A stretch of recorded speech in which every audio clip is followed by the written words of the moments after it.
Okay, so let's now remember what frequency domain analysis is.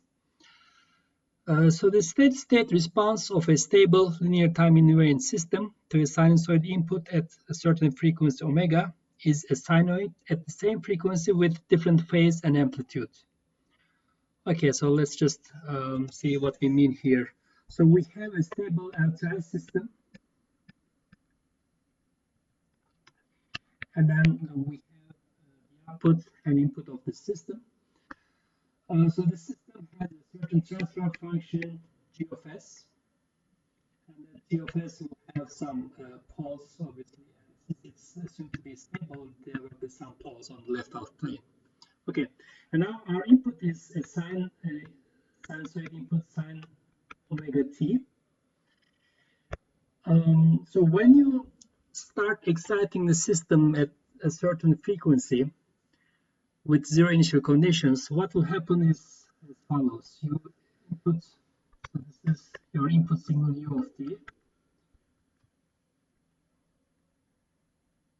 So you apply this input to your system, and the output will respond to that input, obviously. So the response the system will give depends on its dynamics. So it depends on what this transfer function is.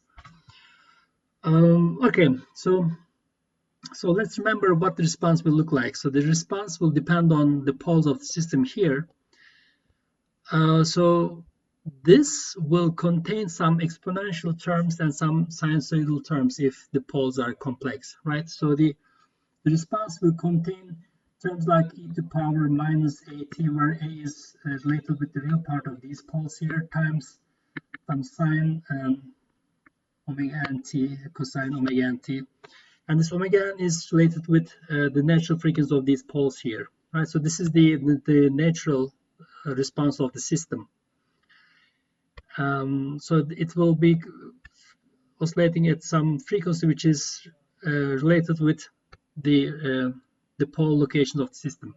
Okay, and then there will be excitation frequency as well. So in the output response, you will have both of these frequencies, both the frequency of the excitation and the frequency of the dynamics of the system. Okay, so but after a while, because of having an exponential term here with a positive a value, the oscillations due to the natural dynamics of the system will die out, and in the end you will be left with the excitation frequency only. So when you look at the output response, you will see some, okay, so there will be some envelope, and this envelope dies out with a rate that is determined by the real part of your dominant poles, and the system will have it's really difficult to draw here, so let me just show you some exact graphs rather than trying to draw something which doesn't really look quite right.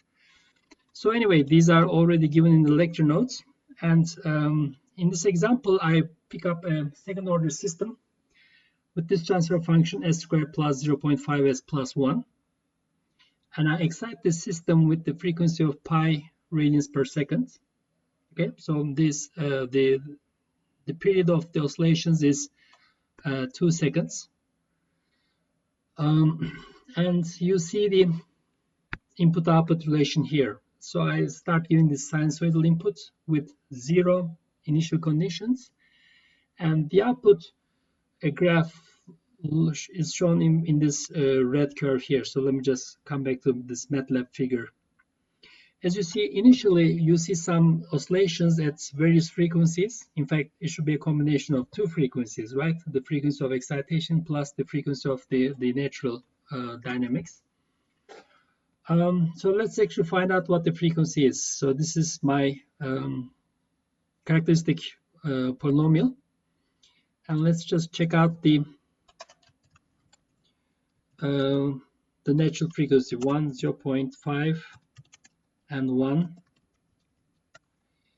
And if I look at the natural frequency and damping ratio, So the frequency is 1, so I'm exciting it at the same frequency of the natural frequency of the system. Okay, so this is the response, and like I said, this additional oscillations due to the natural dynamics of the system die out after a while, and in the end I end up with a pure sine wave, but this pure sine wave is at a different amplitude and phase than the original, than the input signal. Okay, so I have prepared a zoomed out version of these two signals. So after 16 seconds, so the oscillations due to natural dynamics have already died out. And at this point, see what we have here. So the input signal is this one. The amplitude is 1. So the input is oscillating between +1 and -1. But the steady state response of the system is oscillating between 0.1110 and -0.1110. Okay? And you can clearly see the phase difference between the two. So there we can see that the frequency is the same. So the time between two peaks of the input signal is 2 seconds. And if you look at the time difference between two peaks of the output signal, they are again 2 seconds. Okay, so the frequency is the same. And how do you find the phase difference? Well, we just measure the shift in the peaks. So the peak of the output signal is shifted from the peak of the input signal by this much. So this is in terms of seconds. You can measure the time shift, and we know the total period. So by comparing the two, you can find the shift in terms of degrees, okay, or radians. Okay, so the amplitude of the output is this much, and in terms of decibels, it corresponds to this value. And the time shift is 0.9442 seconds. And you can convert that to degrees. As you see here, you can convert that to angle. So this is the phase difference in terms of radians, and this is the phase difference in terms of degrees. So you may be curious about the negative sign here. So we found the phase shift through the time shift in the signal plots. And let me explain how we decided to put a negative sign here. Okay, so I think for that we need to go back to these time plots here. Okay, so let's look at these two signals. The input starts here and it reaches a peak at this point. Okay, and if you look at the output signal, at that instant the output is still rising. So the output signal reaches its peak after the peak in the input signal. So that means the output signal follows the input signal, so it comes from behind, so it lags the input signal. So, and we can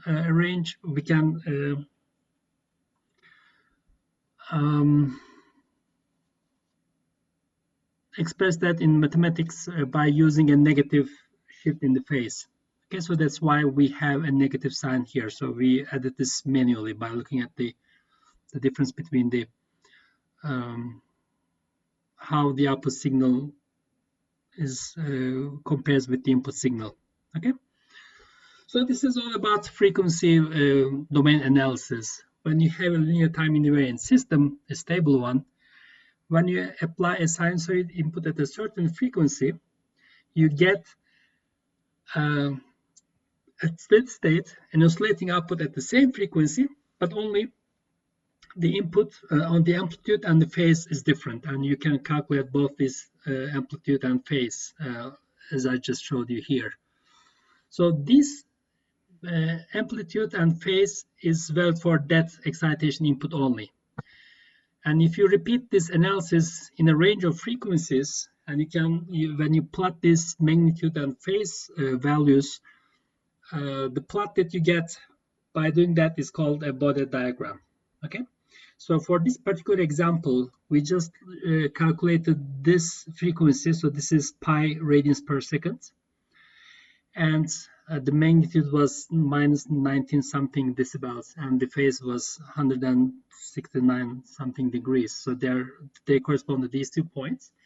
And by using the Bode plot command in MATLAB, I generated this plot. So if we repeated this exercise at this frequency, we would find the magnitude and phase values to be these corresponding to that point. Okay.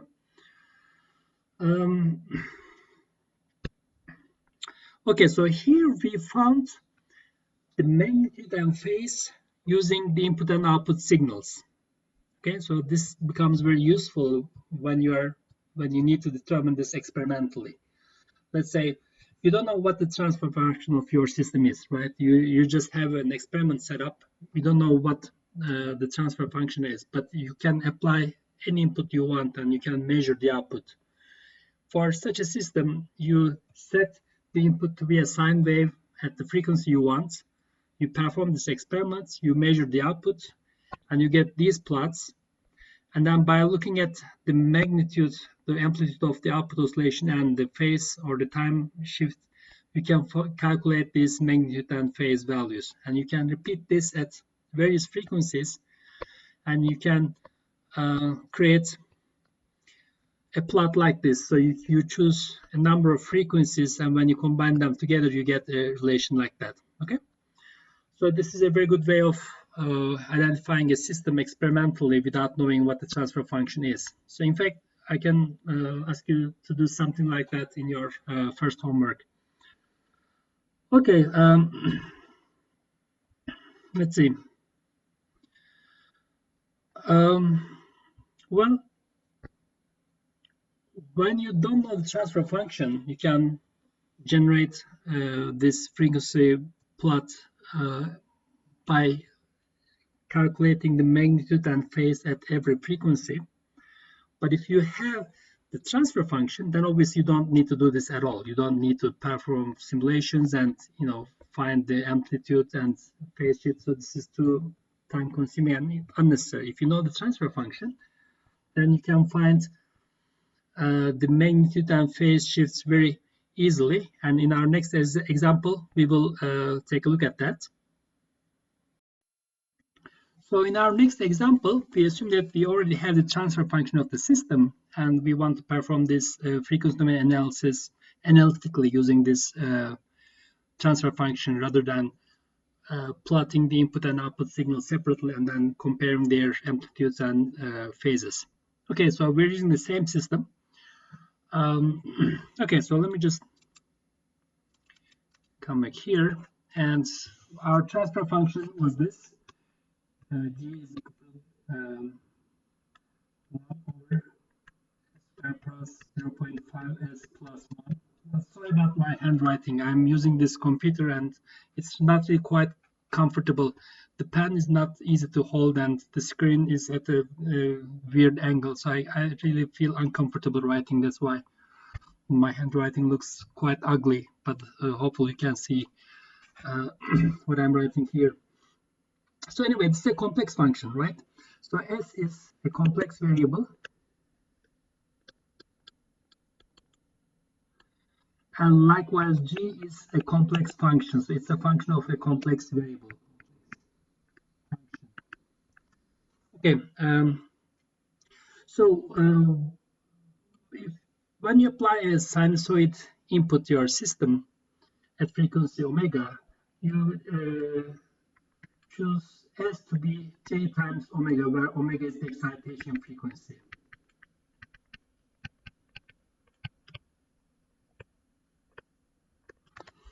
Okay, and you insert that into your function of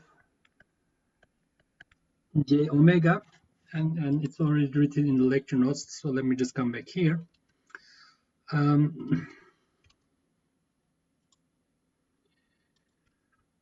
So let me just grab this.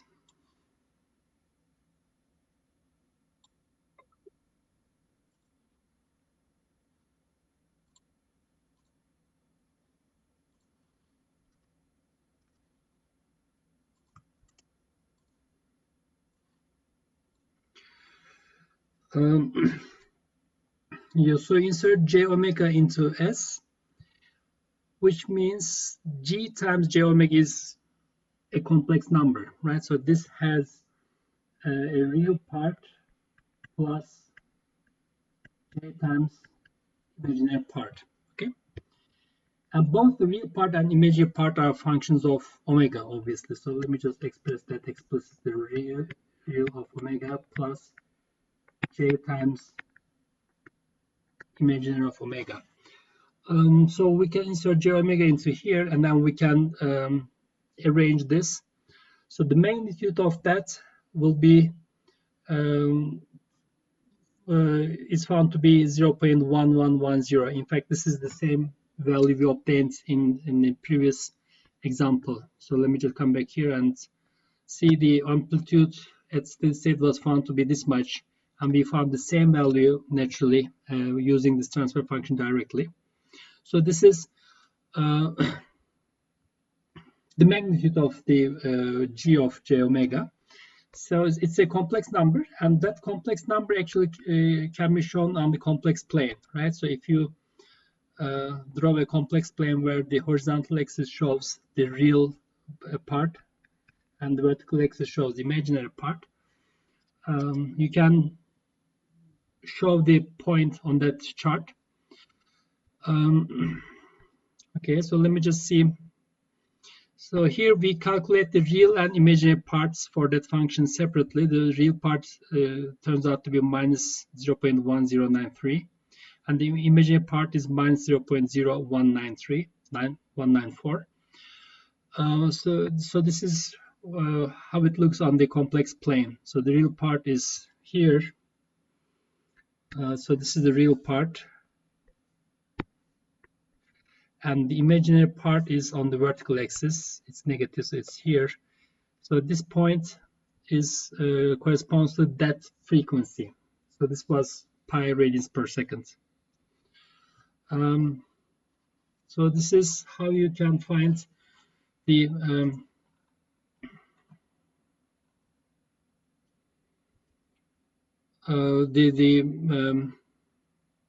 magnitude and phase of a system analytically using the transfer function. So in fact, this phase angle is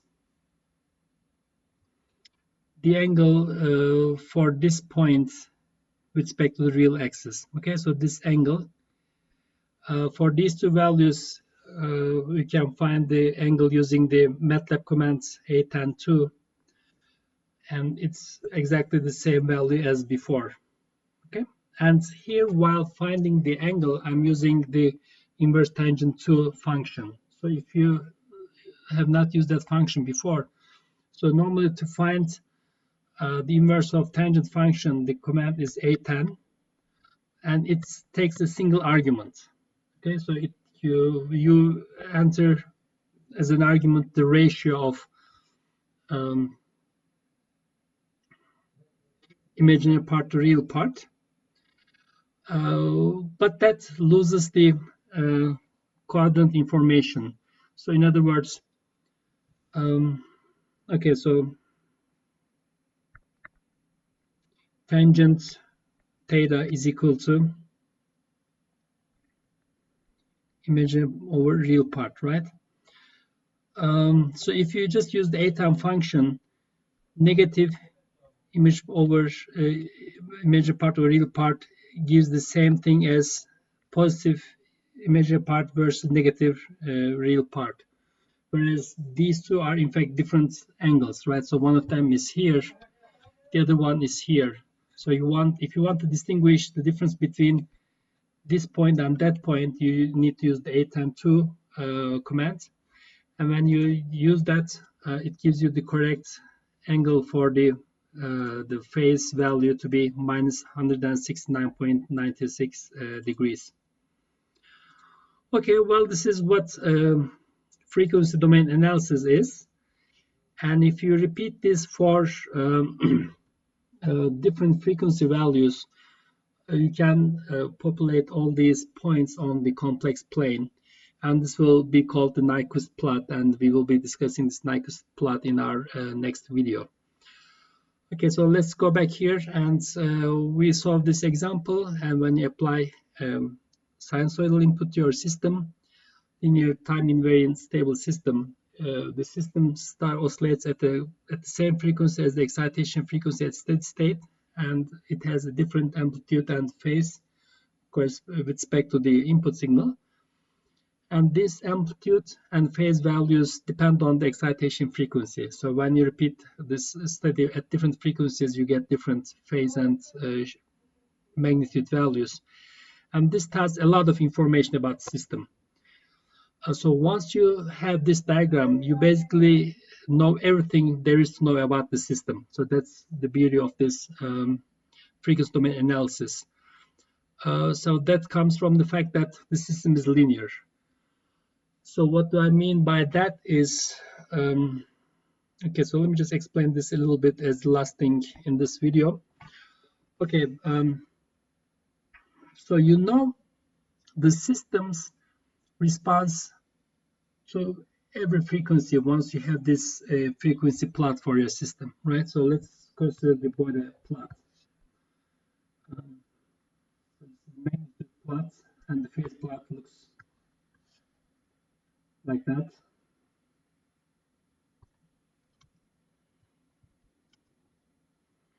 So I guess we'll start from 0 anyway. Okay, so from this plot you can tell how the system will respond when it's excited at different frequencies.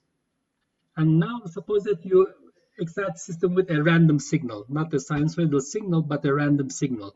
So suppose that your input is u of t,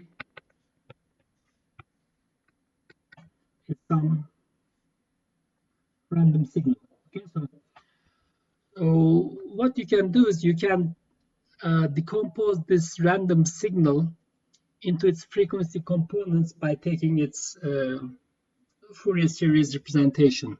Okay, so that means this signal u of t can be written as an infinite sum of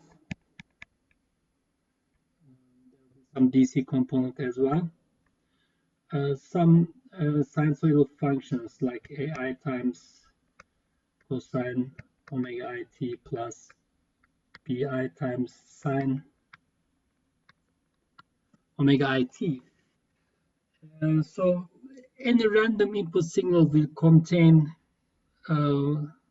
infinitely many frequency components, and you know how the system will respond to every frequency. So what you need to do is you calculate the response of the system at every frequency, and then you add them up, because the system is linear, right? So the linearity means that the system has the superposition property, which means if you know the response of the system to individual input signals, then the response of the system to a combination of those input signals is equal to the same combination of the responses to those individual signals. And that means by knowing the frequency response of your system, you can basically know how the system will react to any random input. Okay, so this is why this frequency domain analysis is very powerful for linear systems. But again, everything is about true for linear systems. If you have a nonlinear system, then none of this really makes any sense. Because if you have a nonlinear system, then you cannot guarantee that when you excite the system with a certain frequency, the response will be an oscillation at the same frequency. So even at steady state for a nonlinear system, the output oscillations may have multiple frequencies, and that means you cannot really talk about magnitude shift or phase shift. So for nonlinear systems, none of this is valid. But for linear systems, this is a very useful and very powerful concept.